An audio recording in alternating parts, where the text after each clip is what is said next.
Eu espero você encontrar. Mateus capítulo 7 é o primeiro evangelho. Vou falar bem detidamente, bem pausadamente, para que os irmãos entendam aonde o Espírito de Deus ele quer nos levar nessa noite. Quantos acharam Mateus? Digam amém. Amém.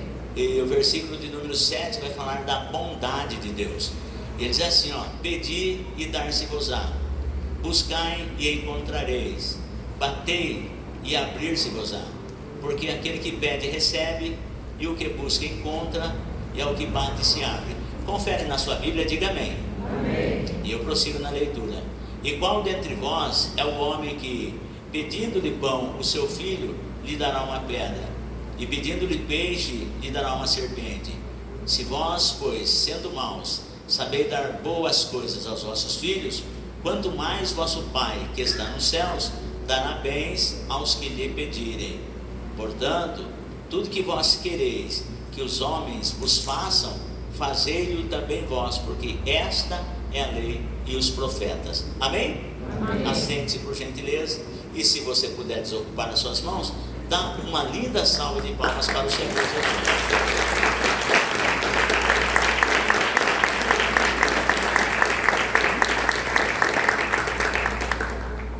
Eu trago aqui a saudação do pastor João Castelazzo, porque hoje de manhã eu fui tomar um café com eles lá, e aproveitando, ministrei a palavra de Deus lá. E eu trago a saudação dele, da congregação, para os irmãos. Queridos, pense comigo. Se tem os veículos pelos quais Deus age nas nossas vidas, é por meio da fé, que a Bíblia diz, né? Ora, sem fé é impossível agradar. Hebreus capítulo 11, versículo 6. Ora, sem fé é impossível agradar-lhe, porque é necessário que aquele que dele, de Deus, se aproxima, creia que ele existe e que é galardoador dos que o buscam, e que é galardoador dos que o buscam. Hebreus capítulo 11, versículo 6. E uma certa ocasião, Jesus também, ele contou uma parábola sobre o dever de orar sempre e nunca desfalecer. Eu gosto de abrir assim um parêntese, porque quando Jesus trouxe esses ensinamentos, já se passaram praticamente 2000 anos. A nossa realidade hoje aqui é diferente do público ao qual Jesus ministrava. As condições eram diferentes das de hoje. Haja visto porque Jesus ele ensinava na sinagoga. Ora que ainda no seu tempo ainda tinha o templo de Herodes, 46 anos para que ficasse pronto. Jesus ainda ministrava no templo, tá? E algumas sinagogas. E quando Jesus falava acerca de igreja, os discípulos estavam perdidos até, mas igreja, que negócio é esse? E Jesus falou, olha, quando Pedro fez a confissão a respeito de Jesus, quando Jesus pergunta, e vocês, quem dizem que eu sou? Porque para as pessoas lá fora, eu sou um profeta, eu sou um dos profetas do Antigo Testamento, Jeremias, Isaías, mas e para vocês, quem eu sou? E Pedro falou, tu és o Cristo, o Filho do Deus vivo. Aí Jesus disse, bem-aventurado és tu, Simão Barjonas, porque não foi carne e sangue quem te revelou, mas meu Pai que está nos céus. E eu te digo que sobre esta pedra edificarei a minha igreja, e as portas do inferno não prevalecerão contra ela. E eu estava meditando sobre e vendo que quando Jesus falou sobre esta pedra, esta confissão, eu edificarei a minha igreja, os discípulos ficaram boiando. Igreja, que negócio é esse? Mas Jesus, edificarei a minha igreja, as portas do inferno não prevalecerão contra ela. Então o conceito, quando Jesus falava de igreja, estava muito longe dos discípulos entenderem. Hoje, para nós, igreja, nós entendemos que é um prédio, 4 paredes, e nós nos reunimos na igreja para buscar a presença de Deus. Então nós trazemos esse conceito e daí o que acontece? Nós muitas das vezes perdemos o rumo. E aí vem o Senhor Jesus, uma certa ocasião, ele mostrando para os seus discípulos, porque até então Jesus nunca mandou os seus discípulos orarem. No início do seu ministério, Jesus nunca falou para ele a respeito de oração, para eles a respeito de oração. Ele simplesmente orava. Ele ia para o Getsemane, para o horto, orava, levantava de madrugada, orava, para escolher os seus 12 discípulos, denominados de apóstolos. Ele passou a noite em oração. Quando ele dizia para os discípulos: ó, vocês vão através do mar, que enquanto isso eu despeço a multidão, depois eu vou orar. Jesus, ele ensinava os seus discípulos através do exemplo. E aí o que acontece? Numa certa ocasião, os discípulos vendo que Jesus orava, eles sendo filho de Deus, eles vendo que Jesus orava, eles vendo que Jesus orava, e via também que os discípulos de João também oravam. João era homem de muita oração, e aí eles chegaram para Jesus, agora está acompanhando o mestre, e vendo que assim como João orava, Jesus desenvolvia a prática da oração, e eles conheciam a Torá, observavam que lá atrás tinha homens que oravam, por exemplo Daniel. A Bíblia diz que na Babilônia Daniel orava pelo menos 3 vezes por dia. Isso que está registrado, não quer dizer que ele orava só 3 vezes por dia. E nós vemos também que Elias era um homem de oração, e eles conheciam os personagens do Antigo Testamento. Tanto é que quando Jesus perguntou: quem diz que eu sou? E o próprio Pedro diz assim: ó, estamos falando que o Senhor é Elias. Então, uma das referências que nós temos de Elias era que Elias era homem de oração. E olha, que orava, Deus mandava fogo, irmão. Então a referência era essa. E aí quando Jesus estava orando, os discípulos chegam para ele e dizem assim: mestre, ensina-nos a orar como João ensinou os seus discípulos. Olha como que é forte. Nós, na nossa caminhada cristã, nós precisamos, nós que já estamos na estrada, nós que já estamos caminhando, precisamos entender primeiro qual é para nós o valor da oração, e precisamos desenvolver nas nossas vidas a prática, o hábito da oração. E mais ainda, precisamos ensinar os novos convertidos a orar. Olha a nossa responsabilidade. Então eu preciso praticar o hábito da oração, eu preciso trazer para a minha vida o valor da oração, e eu preciso ensinar os novos convertidos, aqueles que estão começando, eu preciso ensiná-los a orar.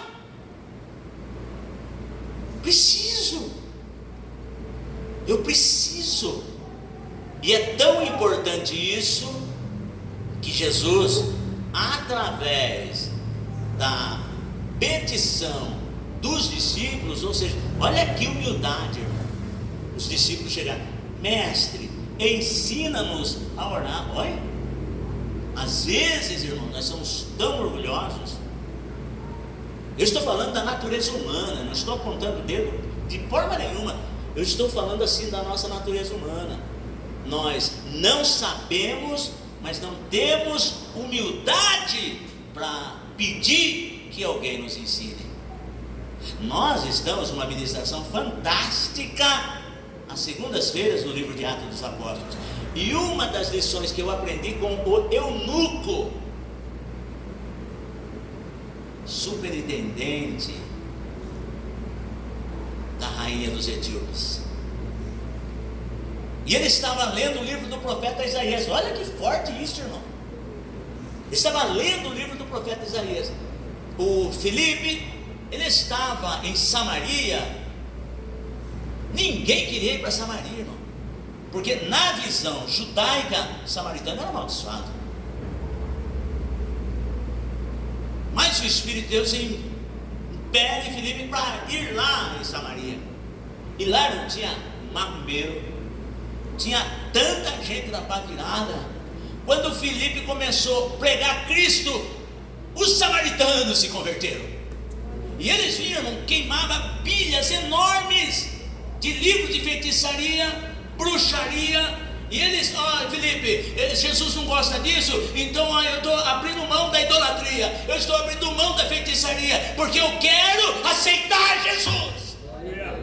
Irmão, mas começou um avivamento tão grande em Samaria, que os irmãos que estavam em Jerusalém, Pedro e João, ouviram falar: rapaz, você precisa de ver como a unção está descendo lá em Samaria, como o Espírito de Deus está trabalhando em Samaria. O Espírito de Deus está trabalhando hoje aqui. Glória a Deus. Escuta, Pedro e João desce lá.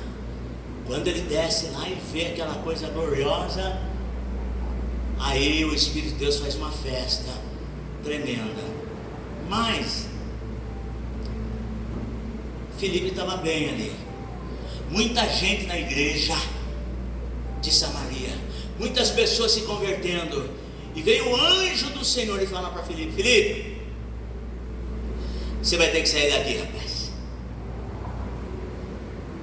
O homem cheio da graça, o homem cheio do Espírito Santo, ele não vai aonde ele quer, mas ele vai aonde o Espírito de Deus o enviar.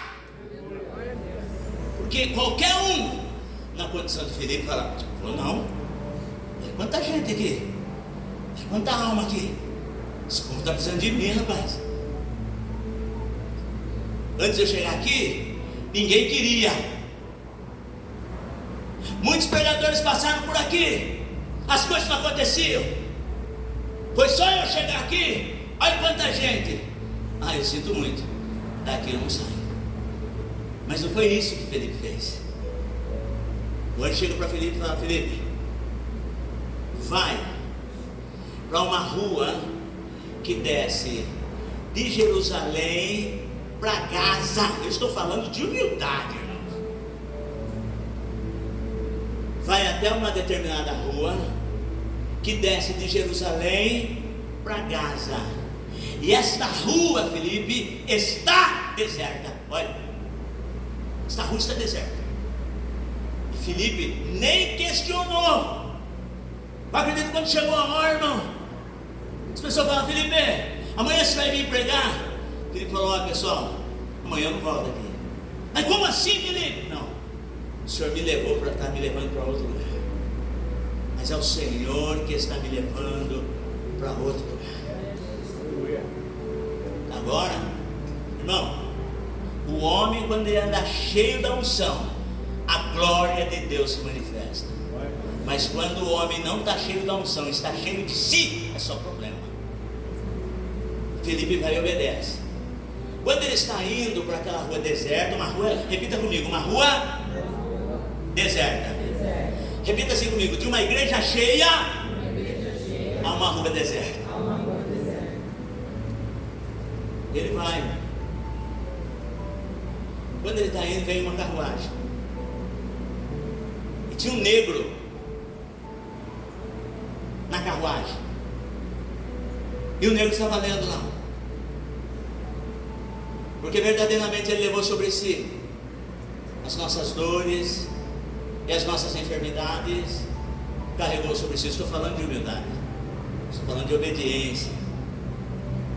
Aí o Espírito de Deus, agora já não é hoje, agora é o Espírito do Senhor, chega para Filipe: Filipe, achega-te a essa carruagem. E Filipe vai, a pé, repita comigo, fazendo a obra, a pé. Repita comigo, fazendo a obra, a pé. Lembra que eu falei o conceito de igreja, de obra de Deus, há 2000 anos atrás, diferente do de hoje. Aí o Espírito de Deus falou para Filipe: Filipe, achega até esse carro. E Filipe se achega até aquela carruagem. E ele ouvia que o Senhor ali estava lendo uma das escrituras do livro do profeta Isaías, e o texto em Atos capítulo 8, Lucas ainda enfatiza qual é a leitura da escritura que estava sendo lendo. E o Filipe se achega até aquela carruagem, e pergunta para aquele senhor: entendes tu o que lês? Olha, qualquer pessoa diz assim: claro que eu entendo. Você acha que eu vou ler uma coisa que eu não estou entendendo? Estou falando de humildade. Que quando o assunto é oração, às vezes tem pessoas que não oram, não é porque não gosta de orar, é porque não sabe orar e tem vergonha de orar. Eu falo por mim. E uma vez eu ouvi o presbítero Rogério falar, numa das suas homilias, o presbítero Rogério fala: nossa, mas um dia eu quero aprender a orar com o pastor Sérgio, um dia eu quero aprender a orar com o pastor Salu. E você sabia que tem pessoas que não oram porque tem vergonha? Infelizmente. Aí Felipe vai e pergunta pro mordomo Mor de Candace, rainha dos etíopes, superintendente. O cara tinha uma alta patente lá, o cara não era qualquer um.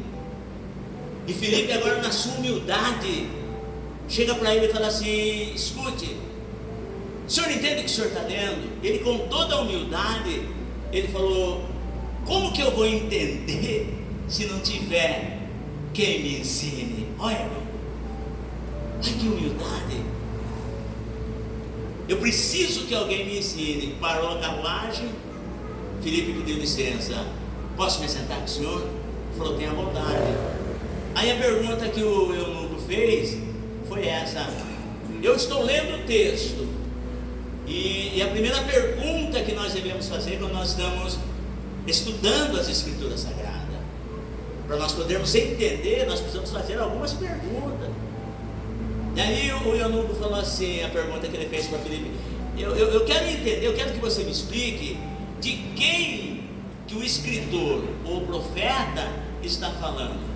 Ele está falando dele mesmo, ele está contando uma experiência pessoal dele, ou ele está falando de alguém? E naquela escritura, Filipe, na humildade daquele eunuco, Filipe explicou Cristo. O eunuco pediu o santo batismo, foi batizado e foi jubiloso, alegre no seu caminho. Então, a conversão daquele eunuco se deu da humildade. E eu vejo a humildade agora dos discípulos de Jesus. Eles chegaram para Jesus e falaram: mestre, ensina-nos a orar como João ensinou seus discípulos. Aí Jesus falou: vocês quando orarem, vós quando orardes, orareis assim. E ensinou aquela oração modelo, que é a oração do Pai Nosso. A oração do Pai Nosso nada mais é que um modelo de oração. Pastor, tem alguma coisa se orar a oração do Pai Nosso? Não. O que eu preciso entender que aquela oração do Pai Nosso é um modelo de oração, como chegar diante de Deus, como o Pai Celestial, em santidade, santificação. E é assim que eu devo orar. Então nasceu aquele modelo de oração a respeito da petição dos apóstolos em pedir para Jesus: ensina-nos a orar. E para nós, nessa semana de oração, eu venho trazer isso para a igreja, porque numa certa parábola, Lucas, se não me falha a memória, me corrija se eu estiver errado, se não me falha a memória, no capítulo 18 do Evangelho de Lucas, Jesus conta uma parábola, e ali está escrito assim: e contou-lhes uma parábola a fim de que, sobre o dever de orar e nunca desfalecer nas orações. Ele contou a parábola do juiz iníquo, e naquela parábola Jesus resume dizendo assim que, como aquela viúva, ela molestava tanto aquele juiz, que pedia para que ele fizesse justiça, e aquele juiz, ele era tão irredutível, que ele não queria dar ganho de causa para aquela viúva, mas todo dia aquela viúva insistia. Quando Jesus contou a parábola, aí chega um momento que o juiz, quando aquela viúva bater na porta, o juiz fala: meu Deus, eu não aguento mais, essa viúva está me deixando doente. Olha, ela importunou tanto aquele juiz, Jesus contando a parábola, que chega um momento que O juiz falou. Ele se rendeu. Ele falou: não aguento mais essa mulher aqui. Olha, você quer saber de uma coisa? Eu vou resolver o problema dela. Daí Jesus concluiu para dizendo assim: ouvi o que diz o injusto juiz. E Deus não fará justiça aos seus escolhidos, ainda que tardio para com eles? Digo-vos, pois, que depressa lhes fará justiça. Daí Jesus diz assim: porventura, quando o Filho do Homem se manifestar, haverá fé na terra? E uma das características da ausência da fé, irmão, é o deixar o altar da oração. Eu posso falar: ó, eu tenho fé, ó, eu estudo a Bíblia, e tá, mas o meu termômetro de fé está no altar da oração. Por quê? Diz assim que por meio de 3 coisas Deus opera. Cito na ordem inversa, para os irmãos se entenderem. Por intermédio da fé, por intermédio da oração, segundo, e o primeiro, para ser mais exato, por meio da sua palavra. Por essas 3 coisas Deus vai operar. Por meio da sua palavra, Isaías 55, 9 e 10, se não me falha, ele diz assim: assim será a palavra que sair da minha boca, ela não voltará para mim vazia, mas fará o que me apraz e prosperará naquilo pela qual enviei. Repita comigo: Deus trabalha. Deus trabalha. Repita bem forte: Deus trabalha, Deus trabalha. por intermédio da sua palavra. E quando nós estamos orando, nós estamos nada mais que declarando a palavra de Deus. Quando nós estamos em oração, nós dizemos assim: Senhor, porque a tua palavra diz. Deus não tem compromisso com a minha palavra, mas Ele tem compromisso com a palavra dEle para cumprir. Então, Deus age por intermédio da palavra e por meio da oração. Por quê? Porque quando eu estou estudando a palavra de Deus, eu estou ouvindo Deus falar comigo. Mas quando eu estou orando, eu estou falando com Deus. Quando você falaram com Deus hoje? Glória a Deus. Ó, não vá para a cama sem falar com o seu Pai Celestial. Tem muitas pessoas que levantam de manhã, não falam com Deus. Chega na hora do almoço, não fala com Deus. Chega à noite, na hora de dormir, não fala com Deus. Nós precisamos reservar um tempo. Nós devemos orar em todo tempo e lugar, a Bíblia diz. Mas existe um momento específico que nós temos que nos aproximar diante de Deus e falar: Senhor, eu estou aqui. Quando você adquire o hábito de reservar um tempo para falar com Deus e dizer assim: Senhor, eu estou aqui. Senhor, eu estou aqui. Como aquele mendigo, não tinha nada, era um miserável humanamente falando, mas ele não perdia o hábito. Todas as vezes ele reservava um tempo da sua vida, ele dizia assim todos os dias: Senhor, eu estou aqui. Senhor, eu estou aqui. Senhor, eu estou aqui. E um dia aquele mendigo perambulando pelas ruas, e o trânsito do jeito que anda ultimamente, você na faixa de pedestre, o cara passa por cima da gente. E o mendigo atravessando a faixa de pedestre, e o cara foi, colheu ele. E aí vem os paramédicos do SAMU e tal, leva ele para o hospital. E era justamente próximo da oração. Estava se aproximando daquele momento que ele fala com Deus: Senhor, eu estou aqui. E naquele dia, por conta do acidente, ele não falou. Mas quando ele chegou lá no hospital, e no leito da sua cama ali, na cabeceira do seu leito ali, apareceu um ser de branco e falou para ele, falou: olha, eu estou aqui. O homem de branco apareceu para ele e disse assim: eu estou aqui. Então nós precisamos encontrar um tempo, todos os dias, reservar um tempo da nossa vida para falar: Senhor, eu estou aqui, preciso que o Senhor haja na minha vida. E assim, para agradecer ao Senhor todo dia. E a fé, quando eu percebo que a minha fé ela está titubeando, ela está se esfriando, eu já começo a me afastar do altar da oração. Automaticamente eu já não medito tanto na palavra como eu devia.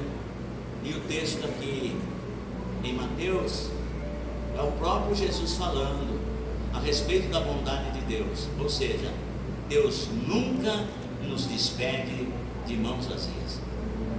Mas você vê hoje, as pessoas não querem mais orar. As pessoas elas estão buscando entretenimento. O conceito de igreja e oração mudou muito. Mas eu acredito que aqui nós ainda, na nossa pouca força, estamos buscando a presença de Deus em oração. E como tema, você pode observar que Jesus fala: ó, pedir e dar-se-vos-á.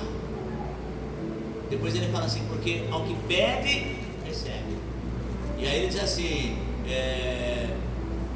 qual dentre vós é o homem que, pedindo-lhe pão seu filho, e pedindo-lhe peixe? Então, o verbo em voga aqui é petição. Então, quando nós pedimos, nós precisamos ter a certeza, isso é fé, que aquilo que eu estou pedindo, porque Deus é bom, Ele tem maior prazer em me abençoar. Que o meu relacionamento com Deus não seja aquele relacionamento de servo, não, mas um relacionamento aqui é um relacionamento de filho para pai, na petição. E a bondade é do pai para o filho. Quantos pais nós temos aqui nessa noite? Nós, como pai e mãe, não temos prazer em abençoar os nossos filhos naquilo que eles nos pedem? Sim ou não? E nós não simplesmente fazemos, mas nós procuramos fazer o melhor.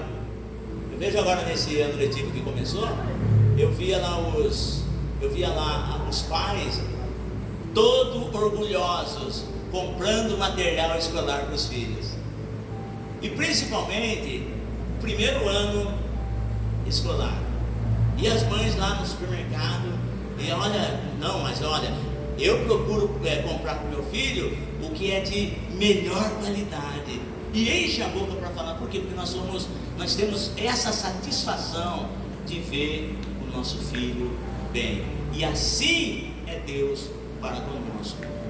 Porém, e essa semana eu quero discorrer com vocês, por isso que eu quero convidar a igreja que venha conosco nessa semana de oração. Amanhã, segunda-feira, teremos a teologia, tá? Mas você pode vir orar da mesma forma. Ah, pastor, tem um curso de teologia de terça-feira, de segunda-feira, mas não vai atrapalhar a oração, não, de forma nenhuma.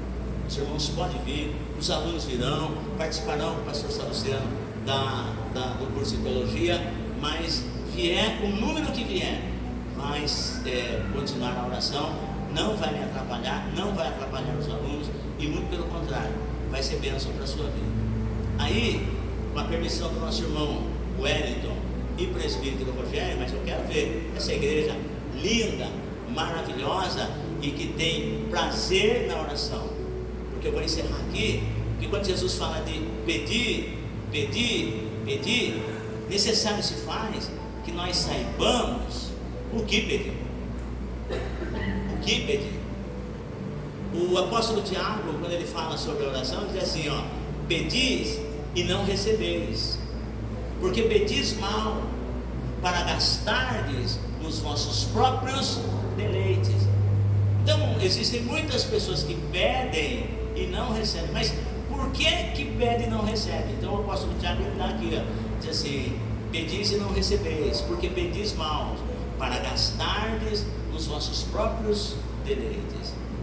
E aqui eu gostaria de frisar assim: nessa semana de oração, o que é que você coloca diante de Deus que você precisa que Deus faça?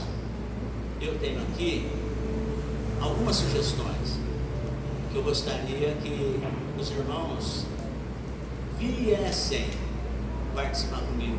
Terça-feira eu vou dar algumas sugestões das nossas petições que nós possamos ou podemos colocar nessa semana de oração. Eu não vou falar hoje, porque o tempo não me permite. Eu me baseio, por exemplo, no Evangelho de Marcos. Aqui em Mateus, Jesus fala assim: pedi e dar-se-vos-á, porque o que pede, recebe, o que bate, se abre, o que busca, encontra. E qual dentre vós será o filho, que será o pai, que se o vosso filho pedir pão, lhe dará pedra? Pedir peixe, lhe dará uma serpente? E Marcos, capítulo 10, versículo, não precisa nem abrir a sua Bíblia, que é aqui que eu vou encerrar, para nós fazermos um instante da oração de agradecimento. Porque na semana de oração nós fazemos assim: a primeira oração é a oração de petição, e essa primeira oração, isso durante a semana, essa primeira oração você vai colocar diante de Deus as suas necessidades, você vai pedir para você. Então a semana de oração nós oramos assim: primeira oração é a oração de petição, eu vou pedir pela minha vida. A segunda oração é a oração de intercessão, e nessa oração de intercessão vai cumprir-se na minha vida aquilo que o apóstolo Paulo falou: levai as cargas uns dos outros, e assim cumprireis a lei de Cristo. Então na oração de intercessão, aí, por isso que é importante que os irmãos venham, porque aí nós vamos levar as cargas uns dos outros. Por exemplo, eu vou orar pela família do nosso irmão Mauri, mas o irmão Mauri vai orar pela minha família. O presbítero Wellington, ele vai orar pela família da nossa irmã Geise, e a família da irmã Geise vai orar pela família da Thalita Raquel, por exemplo. E assim nós vamos levando as cargas uns dos outros, porque se nós agirmos assim, só assim nós estamos cumprindo a lei de Cristo, levando as cargas uns dos outros. Existem pessoas que não têm força, não têm força para orar. Então essa é a segunda oração, a oração de intercessão. E uma das características da igreja da atualidade, irmão, muitas pessoas estão negligenciando o altar da oração. Precisa orar mais. E antigamente eram só as pessoas do mundo que cometiam suicídio. Presta atenção no que eu estou falando. Era só as pessoas do mundo que cometiam suicídio. Era só a família das pessoas que não serviam a Deus que se separavam. Agora, paz, meus irmãos, o número de divórcio entre os crentes aumentou assustadoramente. O número de suicídio entre os crentes aumentou assustadoramente. E o que aconteceu? Deus mudou? Não. Hebreus 13:8 fala que Jesus continua o mesmo. É que nós nos afastamos do altar da oração. Então urge a necessidade, porque o próprio Jesus diz: a minha casa será chamada por todas as nações casa de oração. E muitos lugares já mudou, já não é mais casa de oração, é entretenimento, é show de luzes, tem aquela fumaça, dá a impressão que você está em outro lugar, menos num templo de adoração. Mas nada contra. O que eu estou dizendo é isso: precisamos novamente restaurar o altar de oração. E a terceira oração que nós fazemos é a oração de ação de graças, que é essa que nós vamos fazer agora. Se você pegar, por exemplo, Marcos capítulo 10, é só para eu encerrar, que vai dizer assim, Jesus falando para um certo cidadão que estava, Marcos 10:51, uma pessoa necessitada. Todo mundo sabia que ele era mendigo, todo mundo sabia que ele necessitava de ajuda de outras pessoas para poder sobreviver. Ele clamou, Jesus mandou para a multidão, chamou esse moço que viesse até ele. Quando esse moço chega até ele, Jesus faz aquela pergunta clássica: que queres que te faça? Que queres que te faça? Então, em cima dessa pergunta, Jesus pergunta para você: que queres que te faça? E eu tenho aqui algumas sugestões de oração que isso vai edificar a sua vida e vai edificar a minha vida. E eu quero convidar você para estar comigo nesta semana de oração. E eu tenho certeza que Deus vai te abençoar. E para o retiro espiritual, eu estou lançando esse desafio, porque eu tenho a certeza que depois desse retiro, a sua vida, a vida da sua família, não será mais a mesma, no nome de Jesus. Amém, povo de Deus? Amém, igreja? Amém. Coloque-se de pé em nome do Senhor Jesus, que agora nós vamos agradecer a Deus. Então amanhã eu tenho um curso de teologia, tem um grupo de obreiros que vai estar orando.